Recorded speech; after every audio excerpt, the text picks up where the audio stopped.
స్వయంగా శ్రీరాముడు వెలిసినటువంటి క్షేత్రం. ఆ క్షేత్రమే సిరిసినగండ్ల. ఇక్కడ ప్రతి ఏటా తలంబ్రాలు అయితే పడతాయి. దేవుడి కళ్యాణం అయితే జరుగుతుంటుంది. ప్రతి ఒక్కరూ ఇక్కడికొచ్చి దర్శనం చేసుకుంటారు. ఇక్కడ చాలా మహిమ ఉంటుంది.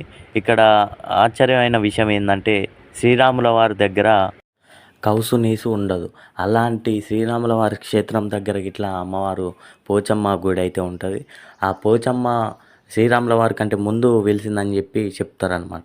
అలాగే ఇక్కడ నల్గొండ డిస్ట్రిక్ట్ దేవరకొండ కానీ ఇక్కడ చుట్టుపక్కల ఎక్కడున్నా కానీ ఇంకా వేరే ఊరైనా సరే ఒకవేళ వీలైతే వచ్చి ఇక్కడ దర్శనం చేసుకోవడానికి చూడండి.